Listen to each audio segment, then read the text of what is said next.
3, 2, 1.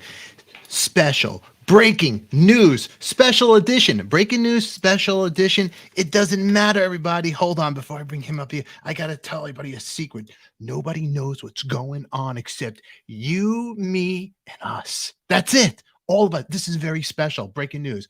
Frank Zappa fans, if you're watching right now, you got to be watching and you got to give me a thumbs up and make sure you subscribe because there's a little secret. I'm going to give you a little tip. Listen. That's new Frank Zappa, Willie the Pimp. That's right. And the box set. It'll be out tomorrow. But we're going to talk about it today and listen to something today with you, with me, with the Vaultmeister, him. We're all coming up right now. Don't touch that dial.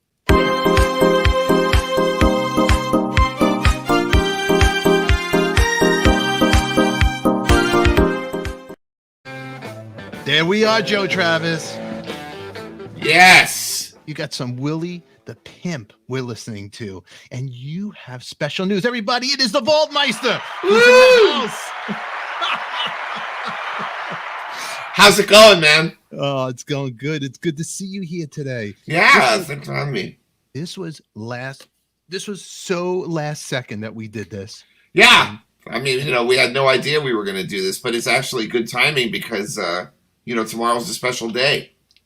Tomorrow's a special day. And oh, yeah, today's St. Patrick's Day. Thank you, Debbie. She told us that happy St. Patrick's Day to all you guys out there. I hope you're wearing green, because if you're not, Joe Travers is going to pinch you. I should be wearing green. I'm wearing black. That's right. Well, it's awesome to see everybody here. Been a Zappa fan, and we got some Zappa people coming in. Oh, wow. Long-time fan. Very cool. Very cool. So you know what, you Zappa people, tell your Zappa friends, this is the place to be right now. You got 30 minutes or maybe that much minutes, but we're going to talk. We're going to chat. We'll bring you in the chat. Thank you all for being here. You're beautiful. Give yourselves a round of applause. Woo! All righty, everybody. So Joe, this has been talked about. Not really, but it's been talked about. But there's a lot of stuff. Now, tomorrow, this is beautiful. Ashley Alexander's going to go crazy about this. Look at what's coming out tomorrow. Look how pretty that looks. Yeah. It's a lot of music. Oh, tell us what's going on. Look at the packaging. First of all, the packaging looks great. Yeah. Huge booklet with lots and lots of liner notes from many different people. This release is really historical in many ways. First, you get 4 complete shows from the Fillmore East, right at the time when the Fillmore East was getting ready to close.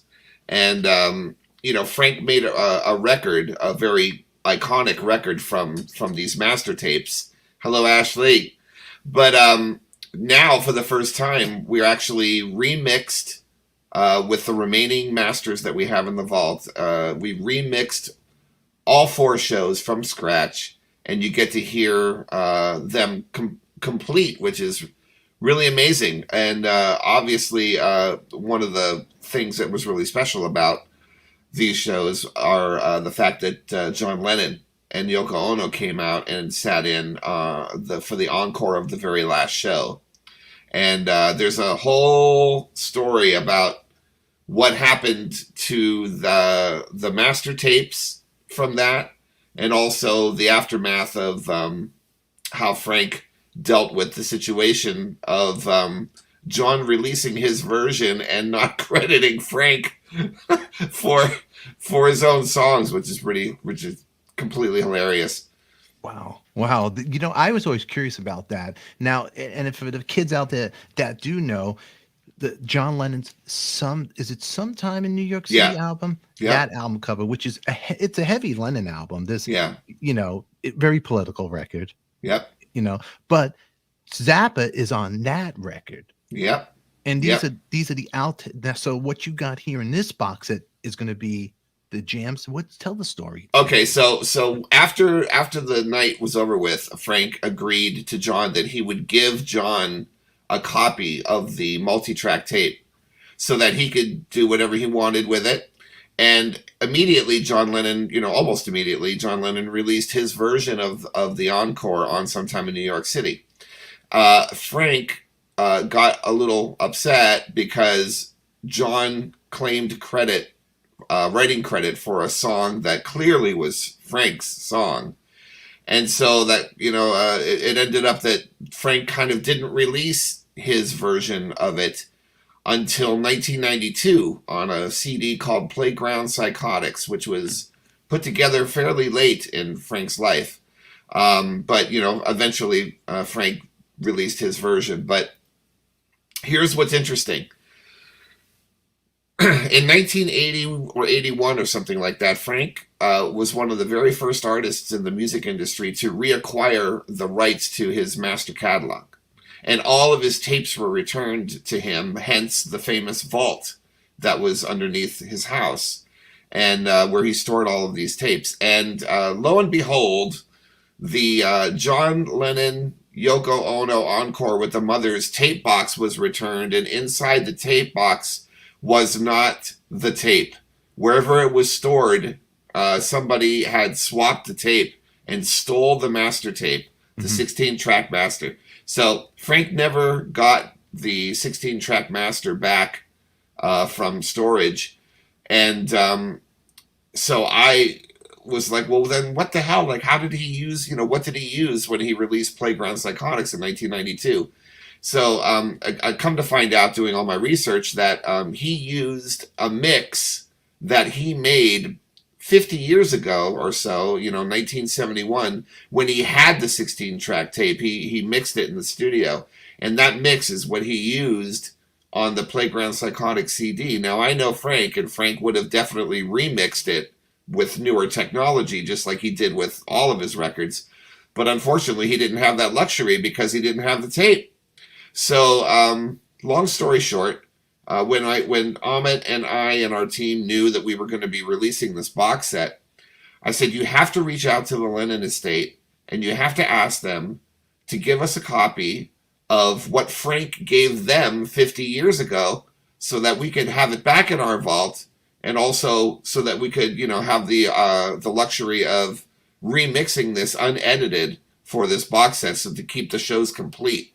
And man, the Lennon estate came through, which is so wonderful. They were so kind, and they delivered to us what Frank delivered to them 50 years ago. And so yeah, it's a crazy story. That is a crazy. Now it's now Zappa. Frank's not here. Lennon's not here. Was it dealings with Sean? Because I guess Sean is. Well, I think there's people that run the vault for Lennon, and so it was like Universal getting in touch with those people and then getting them in touch with us. And yeah, they were great.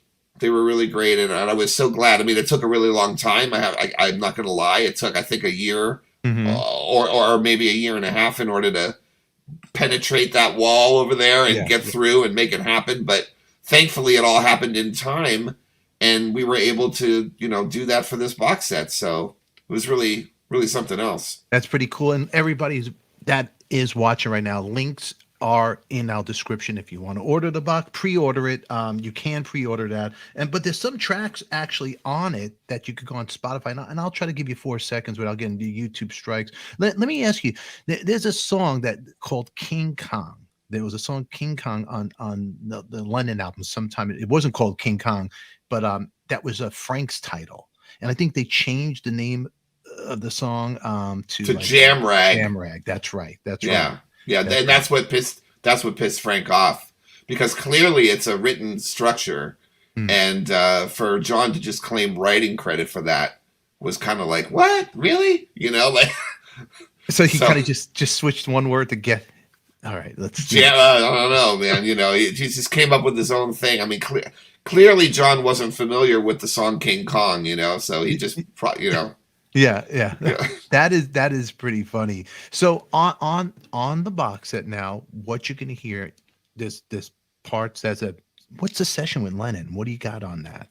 Well, it's the complete unedited encore. So there was 4 shows total, and at the end of the 4th show, John and Yoko came out, and they did a song together called "Well, Baby, Please Don't Go," and then they just kind of, Frank directs the band, and they go into King Kong, and then it turns into a jam, literally a jam, And then from that jam, they did an impromptu thing that ended up being called Scumbag, which is pretty hilarious. Yes. Where Flo and Eddie take a bag and they put it over Yoko's body, and she sings through a bag. It's pretty funny. And believe it or not, this historical performance was filmed, unbeknownst to Frank Zappa. It was filmed. There was someone in the it was filmed illegally, basically, but yeah. at least it was documented, which is pretty amazing. And you can see that in the I think it might be on YouTube, but it's also, I think there's snippets of it in the new Zappa documentary that came out a year ago or so. Wow. Alex Winters, yeah, pretty crazy. That is pretty crazy. Historical. So, now a lot of this stuff you actually found this in the vault, like hidden these gems. Yes. Tell a little bit about that. Well, here's the kicker. Is the Rainbow Show, the Rainbow Theatre Show in London. When the pandemic hit, I found myself with so much extra time, just like everybody else, with everybody shut down in 2020 and stuff. So I kind of went a little crazy in the vault. I started grabbing, with the extra time that I had, grabbing things that I knew was in the vault, but I never really took the time to digitally preserve and listen to and suss out and all that stuff. So the Rainbow Theater tapes, which were 4 reels of tape in the vault, I knew that they were there, so I grabbed them and I brought them to the studio and I transferred them. And lo and behold, again, at the end of the last reel, I discovered something that for a very long time was thought to be known to not exist. The Rainbow Theatre Show was the first of 4 shows that were scheduled to almost end the tour at that time in December of '71. And after the first show, some asshole came on stage and pushed Frank off right after the very last song. Frank never saw it coming, and he fell about 12 feet into the orchestra pit, and he sustained some pretty gnarly injuries, and it knocked him out, and it knocked the rest of the tour out, and it also knocked the band out. The band fell apart after that. Frank was in the hospital and recovering for months and months, and they decided that they needed to work, and so they just all went as Flo and Eddie and started to work. But point being is that Frank released chunks of the Rainbow Theatre Show on various archival releases that he put together in his lifetime. And in the liner notes to one of those releases, he mentions that the incident at the Rainbow wasn't captured on tape, and had it been captured on tape, that he would have released it. Well, I put the tapes up, and I couldn't believe what I heard at the end of reel 4. It actually was there.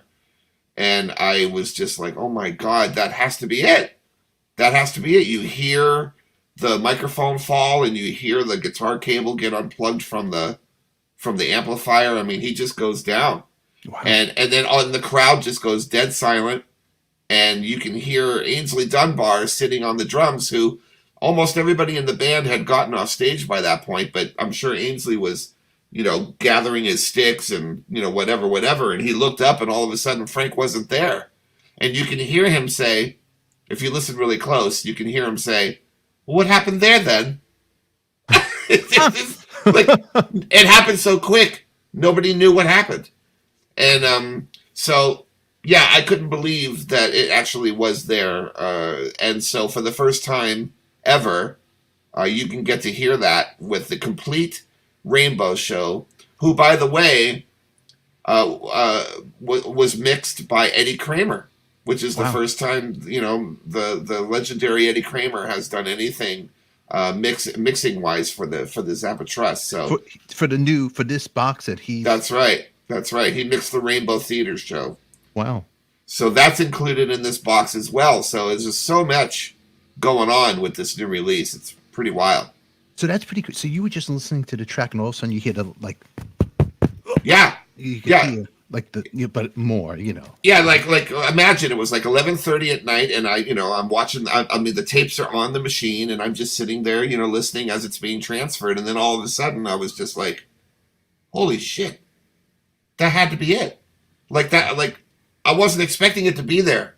And then all of a sudden there it was. And I thought, wow. That, so like I called Ahmet and I said, Ahmet, you're not going to believe this, but I think that I just discovered Oh my God. the audio. Yeah, it's just incredible. Wow. It's just crazy. That's crazy. That is crazy, the whole thing. So the band, after that accident happened, so they went to Flo and they just went on tour with those guys. Yeah, because they wanted to continue to work, and they knew that Frank wasn't going to be able to work for a while. So they decided to just tour as Flo and Eddie, because, Flo and Eddie, of course, were part of the Turtles, and they were kind of their own. They had their own records too, they were kind of their own thing. And so, and then of course, right after that, everybody split up. Ainsley Dunbar was the drummer at that time, and he went and started playing with David Bowie. That's right. So did this, so here's Frank. He's laid up. Totally. All he has is his mind wandering too. Yeah. Going into a depression about this stuff and. Oh, I'm sure. Yeah, I'm sure. Yeah. But, the one thing, though, about the time period, after he was released from the hospital in London and he flew back to the States, he recuperated in a wheelchair with his leg in a cast. And he spent, there's no stopping him and his work ethic. So he immediately went to work. He was writing a screenplay and writing new music, and decided to get adventurous, and he started realizing what it would be like to do an electric orchestra, because at that time in 1972 there was a lot of bands that were really hot with horns, like Chicago and Blood, Sweat and Tears, and the song Vehicle by Ides of March. There was a lot of pop radio horn infested rock and roll at that time, and so Frank was like, well, I can do that, and I'm going to do it this way, and so he put together a 20-piece band that had a whole horn section and brass and just crazy, an electric orchestra, and it was called the Grand Wazoo.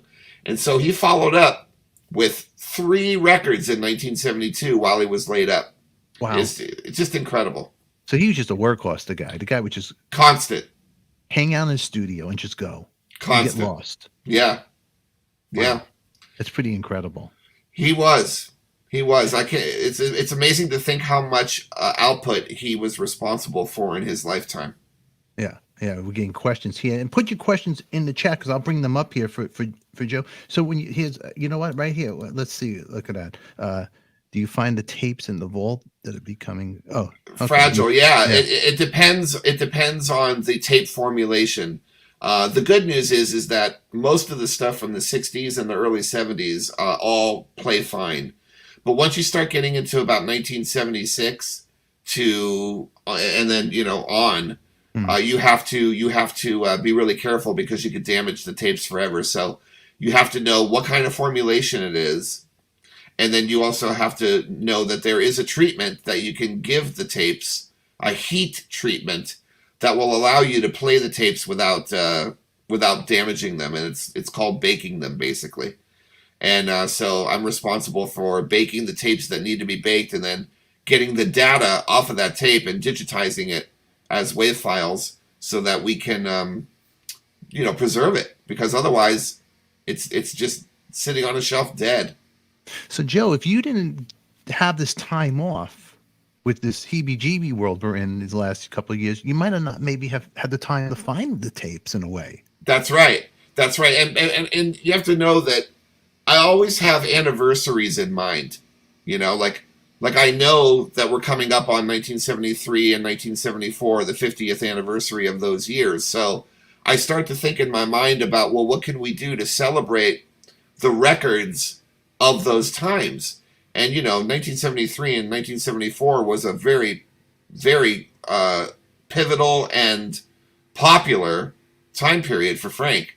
And so the records that came out during those times are huge. Roxy and Elsewhere and Apostrophe and Overnight Sensation. I mean, those are big records for Frank in his catalog. And so I'm always thinking about, well, what can we do to celebrate the 50th anniversary? And so the Mother's 1971 box set that's coming out tomorrow, I was thinking about, I had the same process. I was like, what is 50 years old in the vault that we can put together and celebrate?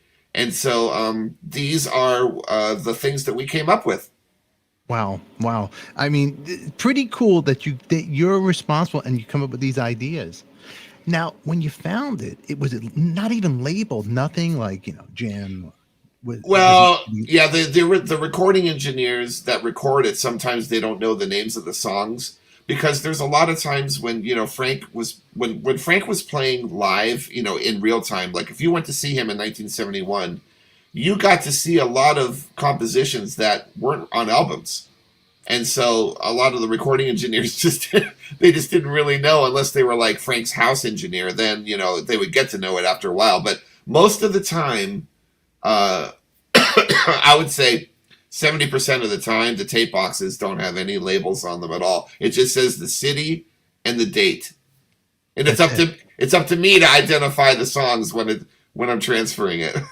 Wow. So right out the gate, when you heard the banging on the mic, you knew right that this is it. Well, at first, it was 8 tracks. Okay, it's 1-inch 8-track. That's what the Rainbow Theater show was on. Mm-hmm. And so after the tape was finished, I went into Pro Tools and I started listening, and I was soloing every track, and I was thinking, holy shit, that sounds like that's it. And when you isolate the tracks, you can hear all the things that are going on. And I was almost positive that's what it was. And so I called up Amit, talked to him about it, and then the next day I called up Ian Underwood, who was in the band at that time and was there for the incident. He was backstage, but he heard it happen. And so I described to Ian over the phone what I heard on the tapes, and Ian confirmed. He was like, that's it. And so I said, oh my gosh, I can't believe it. I can't believe it, because Frank always said that it wasn't there. So, yeah. And so it was there. So what is it? Why did he say it wasn't there? Did he forget? Well, I have theories about that. Okay. The first theory is a long-winded one. Are you ready for it? It's technical. Yes. Okay. All right. Check this out. So the recording engineers at the time recorded it on 1-inch 8-track. But I also found 1/4-inch reel-to-reel tapes, 4 of them, in the vault. Rainbow Theater, 1971. So at first I thought, wow, these are like just stereo line, like a stereo line mix, like a board mix that they were running off in real time at the same time that they were recording the 8-track. So I thought, well, I have to listen to these too. So of course I documented those, but it ends up that those reel-to-reel tapes were actually rough mixes from the 8-track. They weren't board tapes. They were rough mixes of the 8-track. And so I thought, maybe that the incident would be on those tapes, but because but here's what happens. The 4th reel of the 1/4-inch reel-to-reel, which is, again, just a rough mix, it fades out at the end of the last song before the incident happens. And so you don't hear what happens on the reel-to-reels. And so Frank may have heard the reel-to-reel rough mixes, and because it had faded out before the incident happened, he may have assumed that it also wasn't on the 8-track, and so he just said, it's not there. So that's my first theory. Uh-huh. The second theory is that, Frank was a busy man, and in the daytime, he had a staff of engineers working at the studio, running off mixes and, helping Frank out with projects, while Frank would be doing interviews or television or traveling or whatever he would be doing in the 80s, and his engineers. So I think it's possible that the engineers working in the studio at the time didn't identify the end of that tape as being the incident, because they just weren't listening for it. And they may have told Frank, I didn't hear anything there. And Frank was like, yeah, it's probably not there. And so he may have taken other people's word for it. And, so that's theory 2. And then the last one, which I don't think is true, is that I think that he just didn't want to deal with it. I don't think he wanted to hear it. I don't think he wanted to, even though he said that if it would have been on the tape, he would have released it. So that means that he just somehow missed it. I don't know how, because I mean, you know, like again, my third theory is that he basically just fibbed and didn't really want to hear it, didn't want to deal with it. I mean, it was a traumatic event, right, for him. Yeah. So I'm thinking that he could have just like pushed it off to the side, but that's the only other thing that I can think of, you know, other than the other two things that I said. So that's why I'm so surprised that I actually discovered that at that reel. I was like, holy shit, because Frank is usually spot on pretty much, you know. He's not a liar, and you know, he can be crafty sometimes about the way he words things, but overall I think he's a damn straightforward guy, and I think he really thought that it wasn't there somehow. It's wild. I mean, what a great story. It really is a great story. Now, Frank still lives. I mean, it's every time you go into the vault and you're digging a tape out or looking for something, it's like, hi Joe, how you doing? And he's like, still there, the guy. Yeah, and I've been doing it for so long, and it's an unbelievable blessing, you know, to have this job and to continue to unearth history, really, and to contribute to this man's legacy, which so many people find so dear. And you know, he touched so many with his music and just his personality. I mean, the people in his world, you know, they're never the same after they, you know, get into like, once you're in it, you're a lifer almost when it comes to the music. There's a lot of people like that.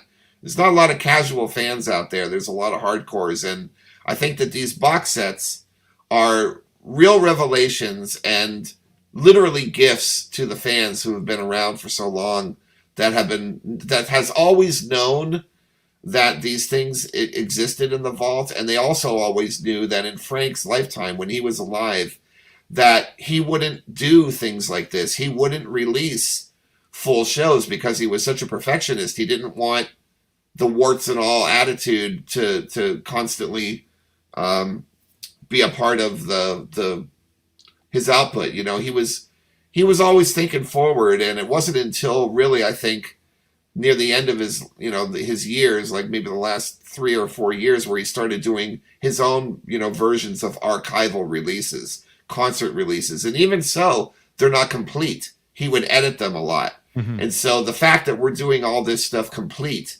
is, you know, from a historical standpoint, is something that we know Frank would never do in his lifetime. And so again, you know, these box sets and these concert releases that we do from the vault are like literally gifts to the fans, because otherwise we would have never had them. Yeah, it's very true. And Frank ever, like, was he like a little like game, you know, pranks or any hidden tapes to the family, or that like you'll find coming across some? It's like, oh, you'll find stuff like that, like on cassettes. You know, a lot of cassettes, you know, and stuff. Yeah, there's so much there, man. You know, I mean, even when Frank got sick, did he ever like, you know, this is afterwards, I want you to hear this, an afterwards thing, like, I'm not here, but this is a message I want to give. Oh, no, I haven't found anything like that. Nothing. No. But you never know what you could find in that place. Yeah, really. Honestly. So it's all wide open for the Zappa fans. It's got to keep your eyes tuned. Go on the links. Follow Zappa. Joe's finding it all. The box set is right here. Okay. I'm looking at the packaging, and now you know I'm going to ask you, and we spoke about it, vinyl. What's with the vinyl? Okay, so obviously it's very expensive and very hard to put 8 CDs worth of material on vinyl. I mean, that would just be outrageous. So what we chose to do is there's 2 vinyl releases that are coming out at the same time as the box. The first one is a remastered version of the original Fillmore East record, the original mix, you know, the original album, expanded to be a 3-album set instead of a single album. And the extra albums have some bonus stuff on there, some of which is exclusive to the vinyl that you can't hear on the box set. Like mix-wise, there's the original version of Billy the Mountain with overdubs, and the version that Frank prepared for release. That's because the box set has all brand new 2021 mixes, And so the album, the vinyl, has vintage period perfect mixes done by Frank. So if you want to hear the original mixes of this stuff plus the remastered album, the vinyl is a special thing to have. And so that's that. And then the other vinyl set that we came out with is the complete Rainbow Theater concert that Eddie Kramer mixed for the box set. We did the entire concert on vinyl. It's a 3-album set. It's the entire concert, the brand new mix that he did on a 3-album set. So the Rainbow Theater show on its own, and then the expanded, remastered Fillmore East is on vinyl, coming out at the same time as the 8 CD box. So that's a good deal. That is a good deal. Ashley has a question for you right over here. Does everything get digitized, or just the tapes will be released? No, everything needs to be digitized. That's the goal. I mean, I may never ever be able to digitize everything in my lifetime, just because I'm one person and there's decades of shows in the vault and studio sessions and tapes like cassettes and things like that. I mean, there's just, I'll never get to it all, but I definitely am hand-picking all of the real important stuff all the time. Wow. So, yeah. This is pretty cool. Now, hopefully, let's go over here for a second, Joe. Let's go and check right here some tracks. Let's give it a little taste. If you guys didn't check it out yet, right here, we were listening to Willie the Pimp. Let's see.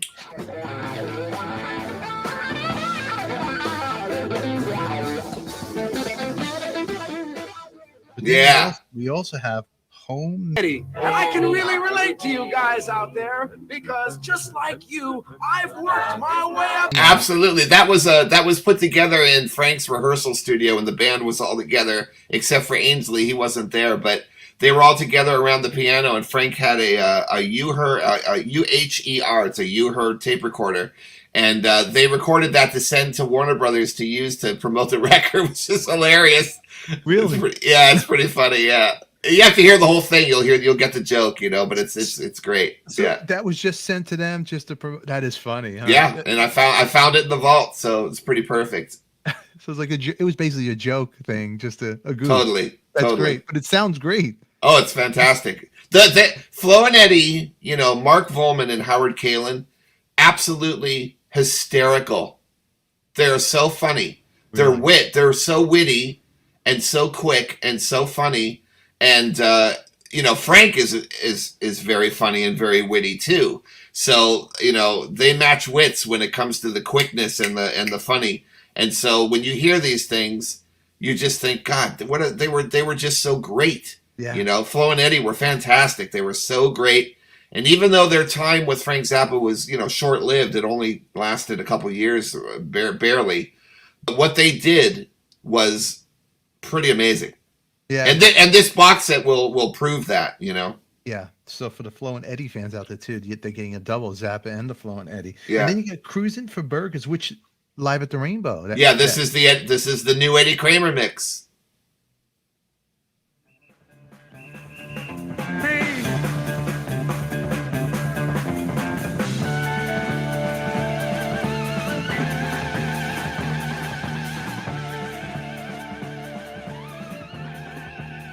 Wow, how about that bass, man? The bass, yeah, man, is so cool. And the bass player wrote liner notes in this box set. The liner notes are Eddie Kramer wrote some stuff, Jim Pons, the bass player, wrote some stuff, I wrote some stuff, and then Ian Underwood was interviewed by Ahmet Zappa, and that complete interview is in there too. And I'm telling you, and the pictures inside are from very famous photographer. Some of them are from Henry Diltz. Remember that name? Of course. Henry Diltz. Yeah. So the front cover picture, and then a couple other pictures in the booklet. We worked with Henry. He was very kind. He gave us permission to use. I think there's like maybe 3 or 4 or 5 actually. Yeah. So we've got some Henry Diltz archival photos, and the only picture, by the way, after Frank got pushed off the stage that anyone's ever seen, that wound up being taken by some British newspaper guy. God knows if there's any others, but you actually see the aftermath of the people around Frank in the pit like trying to help him. Oh, wow. That picture's in there too. It's just crazy. And then, another thing, Stefan, that's interesting is that a week before that incident happened at the Rainbow was the Montreux fire at the casino, which spawned the song Smoke on the Water by Deep Purple. That's right. Wow. So think about the tragedy that was happening to the mothers at that time. They're on the road in Europe. They play a casino. Some asshole shoots a flare gun into the ceiling and burns the place down. They lose all their equipment. They had to cancel shows. And then the first set of shows a week later that got rescheduled, or I mean, not that got, that didn't get canceled, with all rented gear, rented equipment, was the Rainbow. And there was supposed to be 4 shows over 2 days. And after the first show, Frank gets pushed off. And that's it. The end of the tour. It was just like a very dark time for the mothers at that point. One thing after another. Yeah. Here's our buddy over here, Exile in Rosedale. What made them choose Eddie Kramer? Okay. Well, Eddie, I mean, you and I, Stefan, are fans of Mr. Eddie Kramer. We you think about this the amazing projects and bands that he's worked with over the years. Led Zeppelin and Kiss, and it just goes on and on and on. And he was keeping in touch with Gail and I, because he has really great photos of Frank from the 60s. And I ran across Eddie a couple times just on my own and introduced myself as the Vaultmeister and stuff. And he always said that, he was like, oh, Joe, tell Gail that I said hello. And, and I said, maybe you could do a project with us sometime. And he was like, I'd love to, mate. I'd love to. So, Gail and I always knew that Eddie would be interested in doing something, but unfortunately, it didn't happen during Gail's lifetime. And so I presented the idea to Amit and the crew for this box set, because I thought, the Rainbow Show is a perfect thing for Eddie, because Eddie's, if you listen to what he does with Jimi Hendrix, I mean, he was recording on 1-inch 8-track during the days of 1970 and 1969. I mean, that was the format then. So, here's an engineer who's a legend, who has worked with 1-inch 8-track, tapes so many times before in his life. So I figure this is going to be perfect. It's a historical show, and it would be interesting to see what he does with it. So, and he said yes. We reached out to him, and he was totally into it. So, yeah. And then the other shows, that the Fillmore shows that are on this box are mixed from our house guy, Mr. Craig Parker Adams, who we've been working with for years and years and years. So, yeah, there's a lot of stuff here. So now you're gonna go live Friday, right? You guys are doing a show. Tell everybody, tell the viewers out there.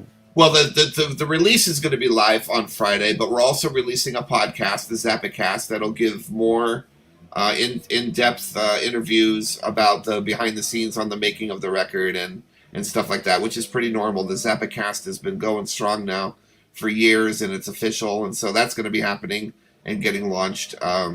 It might even be later today. Oh, so there you go. There you go. I mean, you know what?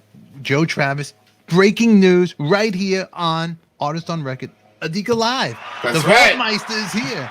That's right, everybody. So the links for all this great music are going to be down below. You'll check it out. Let's see if we could do something right here without getting in trouble. Listen.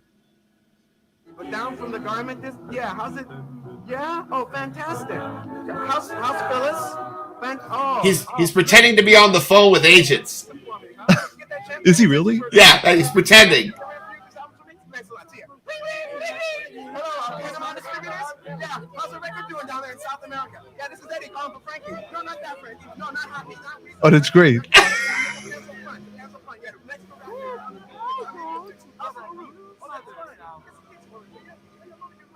Say hello to your mother. How cool is that? Well, that's a good way to end the show. And thank you, Joe.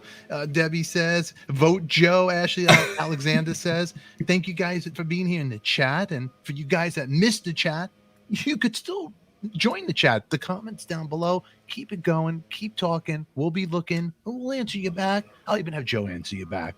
So give us a thumbs up. Just tell everybody how much you love Joe, how much you love me. And you can always find Joe when he's not gigging and not digging through that Vaultmeister world over there. You could find him the first of the month on the Vinyl Showdown. He's That's my right. host, and we host the best vinyl in town. Prices cannot be beat. I'm even afraid to joke about Crazy Eddie's because it was like mob. I'm afraid somebody from the family is like, you're making fun of my family. They come after me. So right. All over there, you know. But everybody, thank you for being here. We love you. Joe loves you. Think of the brand. That's right, everybody. The show's gotten so much better since Corey's not here. Anyway. Oh. I love it. I think I always have to do something. You know what? One thing I have to do, because maybe we'll send this to Steve Vai. I want down the road, want to get you and Steve Vai together. If you have a message for Steve Vai, what would it be? Oh my God. God, that's a hard one. It's a hard one, huh? Yeah, I have like 9 million. I'm trying to think of like something that I could choose right away. It's like, But, yeah. you know, you're down to do a Vai one. We'll Oh, get yeah. down the road. We'll make it Oh, happen. Yeah. Steve, who got you? Who do you love, Steve? Adika, that's who. But anyway, over here, everybody, love you guys. Thank you for being here. Really quick, we're gonna get out of here, but subscribe, hit the bell to be reminded when we're coming out, so you don't miss any other great episodes. And make sure you check this out. Look at this beautiful package. And Joe is in the line. He wrote his own liner notes. I did with the help of Mike Keneally and with the help of Ruth Underwood, the one and only Ruth Underwood from the Zappa Mothers, lineup from 73, 74. She's amazing, and her and I are really good friends, and she helped me out with this, and so her name's in there too. Wow, it's wonderful. And you know what, Joe? Thank you very much for being here. Hey, here. thank you, Stefan. I really appreciate it, man. The hype is fun. This is an exciting time to be a Zappa fan. Now all these people are going to hit their Spotify's. They're going all over the place. Yeah. Download it, buy it, be it. I want the vinyl. You got to hold the package. You just can't stream it. You got to get the package. It's just, you want to hold it. You want to cuddle it. You want to sleep with it. Get it, the package. Yeah. And the thing is with vinyl and with the physical stuff, with the vinyl and with the box, you never know how long it's going to be in production. So you got to get it now, because don't wait, because the vinyl is, I would say it's all limited. That's what I would say. Yeah, it is limited, huh? And yeah. Get you and Steve Vai to get hopefully on an 82 release. Oh, that'll happen. Yeah. That'll happen. Don't worry. That's right. All right, everybody. Oh, look who's over here. Oh, I always got to make time for family. There he is. Of course. Carl Mayer. Carl. Oh! Carl Mayer is here. Round of applause. Why does the 88 Long Island live album fade out and back in? I think. Lonesome Cowboy Bird. That's because you have to conform to the formats. So that was the spot that I chose in order to go from CD1 to CD2, I think. Or on the vinyl LP, you've got 3 LPs and you have to fade out and come back in at some point. But that was where it made sense, to fit the most amount of music on each CD. So you have to take those things in consideration sometimes. So yeah, that was the spot where it ended up working out the best. See, you always get the family members. They want to start trouble on the show. Yeah. So you're always the brother-in-law, the drunken brother-in-law. Carl, I love you. But anyway, he's great. But thank you so much for your comments in there. And before we get any more questions, before we get out of here, because we're going to get out of here, but you'll catch Joe and you'll catch a lot of us. Check out my Ted Nugent interview. Check out all the other stuff we have on the playlist. And Joe gave me a beautiful compliment the other day. Oh man, I love the Ted Nugent interview. I love the Steve Vai interview. I love the Gene Simmons interview. You're doing great things, man. I'm really, really excited for you, and I'm looking forward to the future of ADIKA Live. I'm trying, and I'm not going nowhere. I'm sticking out this thing. Even if I live in a tent, I'm here. Everybody, ADIKA is here, and all the people that imitate me, I'm the best.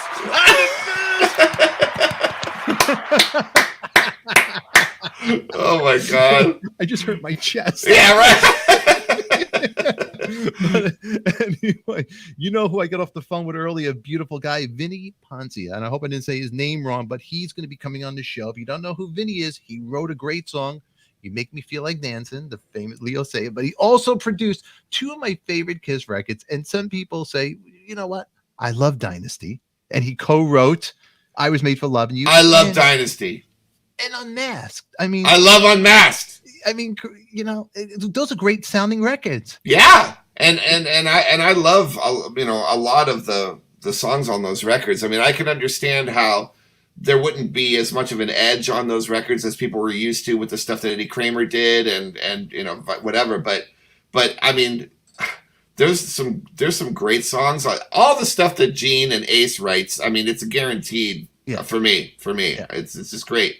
There was good stuff on that, but I'm excited to talk to him. And a big shout out to Kenny Vance. Thank you for the introduction. And you know what? Thank you all for being here. In the meantime, everybody, when you get off of here, you know what to do. Check this out. Go on the links. Listen to it on Spotify. Enjoy the music. Until then, everybody. Woo! I think he meant to say, until then, who loves you, baby? We do. And see you next time. Was I good? Internet God, that's helping me, China. But until then, everybody, I love you. And you know what? That was Frank saying we love you. Okay, everybody? We'll see you later. Goodbye.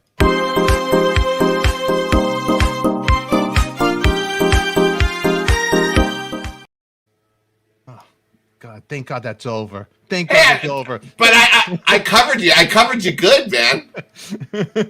You know what, Joe? The funny thing is, we're still on the air. Oh! But everybody, click on the box that pops up there. Who loves you, baby? We do. Until then, everybody, we love you. Goodbye. See that? I tricked you all. I thought I was out of here. The production. All right. Thank you. Mwah. Bye, everybody.